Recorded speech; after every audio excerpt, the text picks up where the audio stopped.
времени суток, вы на канале Геймпедия, и сегодня мы поговорим о такой игре, как Far Cry 6. Что может быть лучше хорошего шутера? Пожалуй, только хороший шутер с элементами RPG и открытым миром. Именно так выглядят игры серии Far Cry от компании Ubisoft. В сердцах многих игроков на первом месте все еще находится третья часть серии с тем самым Васом Монтенегро в роли злодея. Но когда переключаешься сердце на голову, начинаешь понимать, что вот-вот уже выйдет шестая часть серии. Большое число в названии игры заставляет задуматься о качестве будущего проекта. Будет ли это хорошая игра или же просто часть очередного конвейера? Разумеется, все рассчитывают на первое, а что именно ожидать очередного Far Cry, мы сейчас и узнаем. 12 июля 2020 года Ubisoft анонсировали свое новое творение с помощью кинематографического трейлера, а заодно и трейлера, показывающего нам главного антагониста и его сына. Трейлер встречает нас с видом на горящую машину, а затем переводит наш взгляд на мальчика по имени Диего. Вдруг в комнату заходит мужчина, прерывающий его. Его слова полны серьезности и безразличия к увлечениям своего сына, а именно таковым Диего и является. После привлечения его внимания, его отец, названный Антоном Кастильо, вкладывает ему в руки гранату, не забывая заботливо и уверенно вырвать чеку. В это же время он рассказывает о составе самой гранаты, думая, что Диего в такой момент именно это и нужно. Он ведет себя так, будто пытается обучить его. Но чему?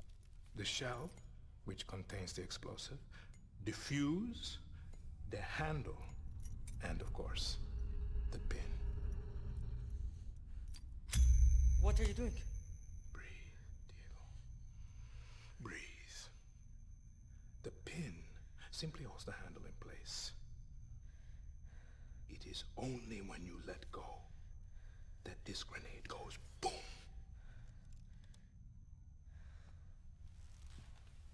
Follow me. Now.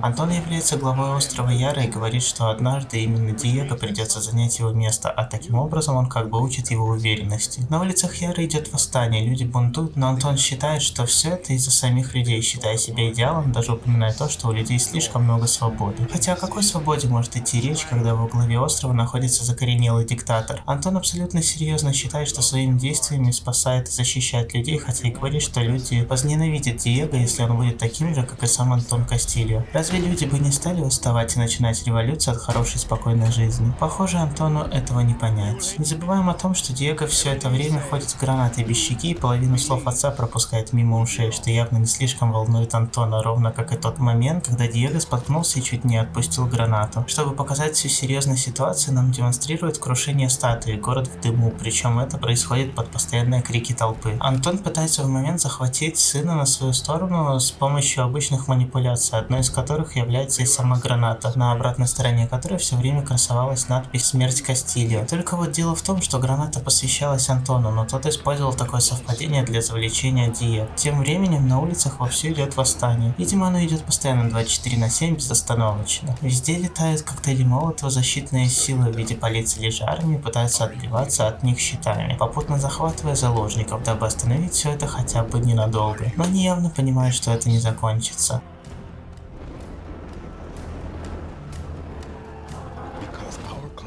Трейлер заканчивается на моменте, когда Антон пытается заставить Диего бросить гранату в толпу. Неужели он не понимает, что это не остановит людей, а наоборот еще больше разозлит и разожжет в них огонь революции? Может, ему и вовсе без разницы, что там происходит. Если так подумать, у многих антагонистов серии были различного рода проблемы с головой. Вероятно, Антона не обошла такая участь. Ему нравится жить посреди войны и хаоса, если вдруг этот ад хоть немного утихнет, то он запросто разожжет его снова, но руками своего сына, по крайней мере, он так считает. Но пойдет ли Диего по стопам своего отца или отступит от семейного дела ради обычных людей, погибающих каждый день из-за кровожадности местного диктатора?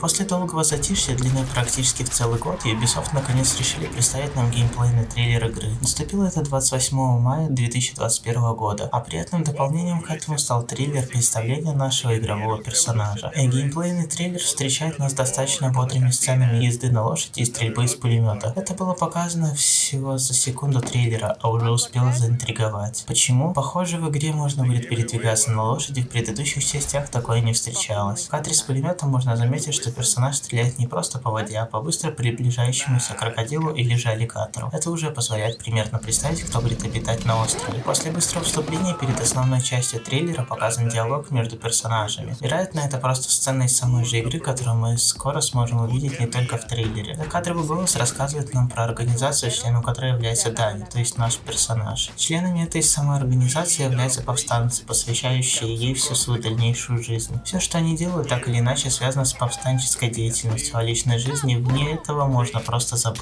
Им приходится жить на территории тайных лагерей, в которых они проводят все более-менее мирное время. Там же они тренируются, готовятся к вылазкам, отдыхают, проводят свой досуг, да делают все то же, что делали бы в обычной повседневной жизни. С помощью закадрового описания можно представлять, какие виды заданий могут появиться в игре, например, доставка припасов из одной точки в другую. Особенно хорошо здесь вспоминается легендарная третья часть серии, где таких заданий было достаточно много. В лагере повстанцев можно укрыться, но от чего? Может, разработчики добавят систему преследования или что-то подобное, как, например, в серии игр Assassin's Creed. Здесь также упоминается про черный рынок, на котором можно будет купить новое оружие, либо части от него, чтобы собрать нечто новое самостоятельно, а заодно и про самодельный транспорт. Собрать машину по частям из хлама под ногами, вот чего мы так ждали. А вообще мысль интересная и новая, по крайней мере для Far Cry. По следующим словам можно понять, что нам придется тщательно изучать местность, чтобы знать, где и как себя вести, чтобы хотя бы выжить. Не дать врагам себя обнаружить, а заодно уже найти чем поживиться. В трейлере показываются целые города, как полузаброшенные, так и достаточно процветающие. Больше не придется блуждать лишь по бескрайним лесам, теперь можно повоевать и в каменных джунглях. Тайные ходы добавят элемент исследования в этот игровой мир, что еще больше приукрасит блуждание с любованием красотами острова. Больше никакой вечной агрессии, теперь можно просто спрятать оружие, враг уже будет куда более мирным и вряд ли нападет первым. Похоже, появилась дополнительная возможность для скрытного прохождения. Конечно, в серии Far Cry персонаж всегда был неубиваемой машиной, несущей смерть и разрушение, но здесь нам прямо заявляют, что никто не поможет, ведь именно мы, то есть один человек, это и есть их армия. Да кому нужна помощь, когда есть такой арсенал? Пулемет, огнемет и Макаренаган — это далеко не все, что можно встретить в этой игре. Она наполнена множеством интересных уникальных штук, которые порой даже непонятно как сделаны, а это ведь тоже часть геймплея. Да-да, тут будет возможность собрать эти интригующие своей дееспособностью пушки. Выглядят они и правда отлично. Мало где встретишь нечто стреляющее музыкальными дисками, да еще и проигрывающий мелодию с него в это же время. Дабстеп-ган нервно курит в сторонке. Ну а про рюкзаки вообще молчу. Ну, не молчу, просто у меня нет слов от того же реактивного гранатомета на спине, которым дело не ограничивается, ведь есть и огнеметные баллоны и даже джетпак, где это тоже далеко не все. А анимации, показывающие в это время персонажа третьего лица, лишь еще больше вовлекают в игровой процесс. Ну и наконец небольшая новинка в транспорте. Машины и квадроциклы уже старье, да даже на самолетах и вертолетах полетать успели, а лошадь повидали.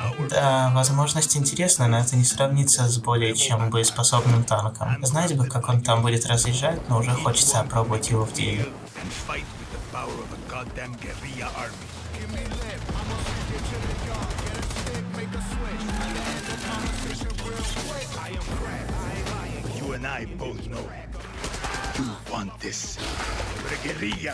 For a guerrilla to shit my pants rush of an ambush, the taste of sweet victory after you freed your people from tyrants.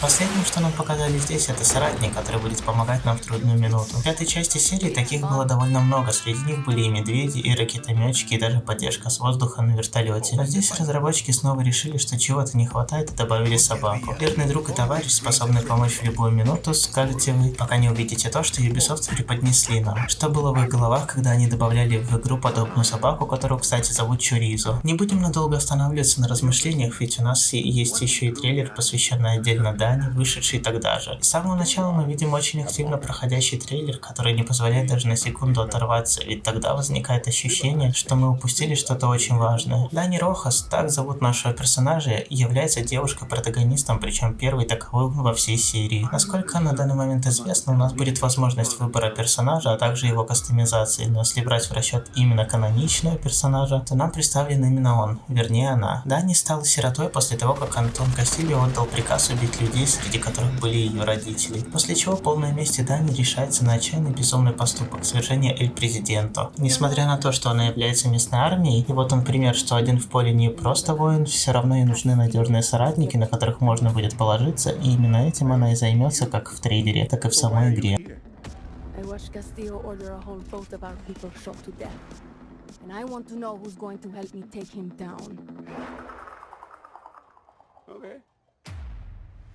Силы далеко не равны, но любителей Far Cry это никогда не останавливало, а тут же еще целый соответствующий арсенал имеется, чтобы проявить себя, а заодно и повеселиться по полной. Вождение танком, скрытные действия, полеты на джетпаке, диверсии, тайные проникновения, морские перестрелки, минометные залпы из-за спины. Это еще далеко не все, на что способна Дани Рохас, которую принудили присоединиться к повстанцам ради достижения своей кровопролитной цели. Повстанцы, кстати, называют себя Либертад, что с испанского переводится как «свобода». That usually work? 50-50. Перед ней стоит множество целей: месть, защита острова и повстанцев, получение свободы, а в дальнейшем власти народа на острове, а также элементарное выживание, но достичь всего этого можно сразу, а все, что нужно для этого, убить местного диктатора Антона Кастильо. Вот она цель Дани. I am nothing like you.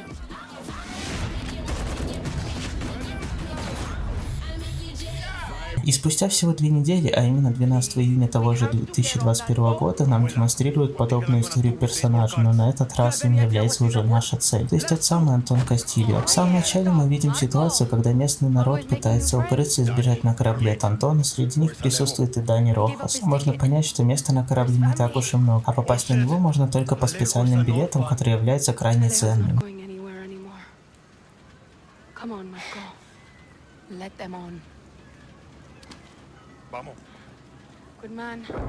Get out of boxing now.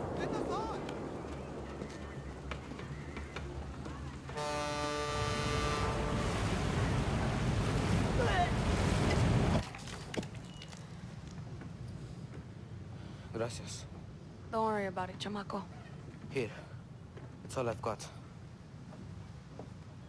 This isn't right, Danny. We should be fighting, not running to the Yankees. Alejo gave you a fucking gift, Lira. We survive. Same as the orphanage, same as the academy. Укрывшись на корабле, люди уже начинают немного расслабляться, но тут дверь открывается и внутрь заходит никто иной, как сам Антон Кастильо. Тоже все они испытали в этот момент: страх, ужас, безнадежность и беспомощность. И тут он, как настоящий самоуверенный антагонист, начинает читать лекцию своей жизни, откуда мы узнаем, что его отец был рыбаком до того, как сам стал эль-президенто. То есть Антон не сам пришел к власти, а попросту получил ее по наследству. Во время рыбалки они ловили рыбу, но при этом выпускали ее обратно в воду. С одной стороны, они ее не убивали, а отпускали на свободу, что показывало их даже милосердными. Но разве добрый человек стал бы вообще так поступать? Вместо того, чтобы не ловить рыбу вовсе или хотя бы быстро ее убить, они крючком ранили ее, а затем заставляли еще долгое время страдать от этого. Антон и его отец называли это испытанием для себя. Все это уже показывает не самую лучшую сторону этих представителей семьи Кастильо. А так как дети часто учатся на своих родителях, по всей видимости, его отец был не намного лучше самого Антона. После чего он напоминает, что при ловле марлина гордость не позволяла ее отпустить, а затем и говорит, что поймал очень большую рыбу. Except when he caught a big, fat, juicy marlin. Может, это лишь речевой оборот, но вполне возможно, что он абсолютно серьезно придает важность этим людям, явно не больше, чем рыбе, и через секунду бах, один из людей уже труп. И даже бровь не дернулась. Для него это обычное дело, прямо как рыбалка. Во время разговора с испуганной толпой он окликает Диего, своего сына, которого пытается воспитать так, как в свое время воспитал Антона его отец. Судя по интонации, Антон с самого начала знал, что Диего находится на этом корабле. Вероятно, он и пришел именно за ним, а заодно и поймал сразу 2 зайцев. Сына нашел и успешно порыбачил. Now it's time to bring you home. I don't want this anymore, Papa. We have no choice. Let them go. They can work. Make Viviro. Truth or lies? Truth. They could be good workers. They could help rebuild paradise. But if you wanted them to live, Антон увел опечаленного ситуации Диего и отдал приказ, который был исполнен после гашения света внутри судна. Послышалась стрельба, крики. На корабле было всего 13 человек без самого Диего. Похоже, из них всех выжила только Дани, и то неизвестно каким образом. Антон был показан ожесточенным диктатором, показывающим свою власть при малейшей возможности. Теперь нам известно, что свой народ он совершенно ни во что не ставит, а вместо того, чтобы постараться изменить ситуацию и воссоединиться с людьми, он просто убивает их, чем лишь еще больше провоцирует их на восстание. Он Он подает вид достаточно умного человека, способного все это осознать, то есть он с самого начала намеренно ведет все к хаосу на острове. На этом ролик подходит к концу, мы еще увидимся здесь, а пока что можете подписаться на канал, поставить лайк, написать комментарий по интересующему вас вопросу или же просто для оценки видео, а также нажать на колокольчик, чтобы не пропускать новые видео.